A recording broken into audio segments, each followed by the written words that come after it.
বিগত বছরে ভুলতা গাউসিয়াতে অনেক জ্যামজট থাকতো, এই মোড়টা পার হইতে প্রায় আধা ঘন্টা 40 মিনিট মতো সময় লাগতো। বিগত বছরের তুলনায় এবছর আমরা খুব ভালোভাবে খুব কম সময়ে এই মোড় পার হতে পারছি। অন্যান্য সময় অনেক জ্যামজট হয়, রিক্সা অটোর কারণে আমরা যাইতে কষ্ট হয়। আর আজকে তো একটু ফ্রি পাইলাম, এটার জন্য ভালো। লাগিয়া ট্রাফিকের কাজ করতেছে, এটা মানে অনেক সুন্দর কাজ, ভালো লাগতেছে, যানজট কম হয়। গাউসিয়া সবসময় জ্যাম লেগে থেকে ছাত্র থাকার কারণে আজকে যানজট অনেক কম। এই যে রাস্তার মধ্যে এই যে বাজার দিছে সাইডে, এই বাজারের কারণে আর অটো গুলার লাগে জ্যাম লাগে, কারণ ছাত্র বাইরে রাস্তা ক্লিয়ার রাখে এক সাইড, ভালো আমরা যাইতে পারি। ভুলতা গাউসিয়ায় প্রত্যেক দিন মানে রমজান মাস ব্যতীত এমনি সময়গুলোতে অতিরিক্ত জ্যাম থাকে।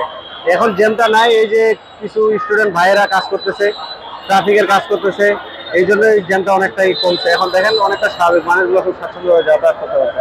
রূপগঞ্জ একটি শিল্পনগরী এবং এখানে ভাসমান মানুষের সংখ্যা অনেক বেশি। সেই তুলনায় আমাদের রূপগঞ্জে আইন প্রশাসনের মানুষ খুবই কম, যার কারণে রূপগঞ্জের বিভিন্ন জায়গায় কাজ করতে তাদের খুবই সমস্যা হয়। তো উপজেলা প্রশাসনের উদ্যোগে আমরা স্টুডেন্টরা রূপগঞ্জের বিভিন্ন জায়গায় ট্রাফিকের কাজ করতেছি। আমরা জানি রূপগঞ্জের সারা বছর কাঞ্চন টোল প্লাজা এবং ভুলতা গাউসিয়ায় প্রচুর পরিমাণের যানজট হয়, এবং এই যানজটের যে ভোগান্তি সেটা যদি আপনারা সরাসরি সরজমিনে না আসবেন তাহলে জানতে পারবেন না।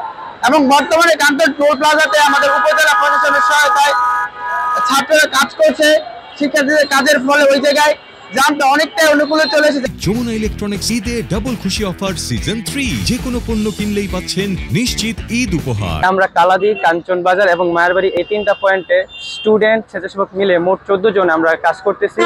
এবং ইউনিসেফের নির্দেশনায় উনি বলছেন যে যত্রতত্র গাড়ি পার্কিং, যত্রতত্র জাতীয় ওঠানামা এটা নির্দেশ করে দিয়েছেন। আমরা এটা ওনাদের নিষেধ করতেছি, ওনারা মানতেছেন, যার কারণে এখন যানজট নেই বললেই চলে। আমরা সতর্কভাবে চেষ্টা করছি যে ঈদমুখী গড়মুখী মানুষের ঈদ যাত্রা যেন স্বাচ্ছন্দ্যময় হয় এবং তারা যেন নিরাপদ নির্বিঘ্নে তাদের ফ্যামিলির কাছে বাড়িতে গিয়ে ঈদ উদযাপন করতে পারে, রাস্তাঘাটে যাতে কোনো প্রকার হয়রানি হেনস্থা এবং যানজটের কবলে না পড়ে, সেই লক্ষ্যে আমরা আন্তরিকতার সাথে ছাত্র ভাইদেরকে নিয়ে কাজ করে যাচ্ছি। সিলেট অঞ্চলে যে জেলাগুলো রয়েছে সেই এলাকাতে যারা আমাদের পরিচিত মানুষ বসবাস করেন তারা আমাদের কাছে একটি অভিযোগ দিচ্ছিলেন যে তারা সিলেট থেকে নির্বিঘ্নে ভুলতা পর্যন্ত আসেন, এরপরে কিন্তু জ্যামে আটকে থাকেন। এবং একই সাথে গত 6 মাস আমি এখানে যোগদানের পর থেকে রূপগঞ্জবাসী কিন্তু একটা নিত্য নৈমিত্তিক অভিযোগ ছিল ভুলতা গাউসিয়ার জ্যাম। তো সেই কারণে আমরা অনেকবার উচ্ছেদ অভিযান পরিচালনা করেছি, বিশেষ করে ফুটপাতে যারা দখল করে ব্যবসা করছেন। কিন্তু আমরা সকালে যখন উচ্ছেদ করি, বিকালে কিংবা তার পরের দিন তারা আবার একই জায়গাতে বসে ব্যবসা পরিচালনা করেন। এইভাবে আসলে কোনো সমাধান আমরা পাচ্ছিলাম না, যে কারণে আমরা ভলেন্টিয়ার নিয়োগ করেছি। আমাদের যারা শিক্ষার্থী রয়েছেন মূলত তারাই এখানে ভলেন্টিয়ার হিসেবে কাজ করছে। তো এই ভলেন্টিয়ার নিয়োগ করার পরে গত 7 দিনে আমরা দেখেছি ভুলতা গাউসিয়াতে কোথাও আর জ্যাম নেই এই মুহূর্তে।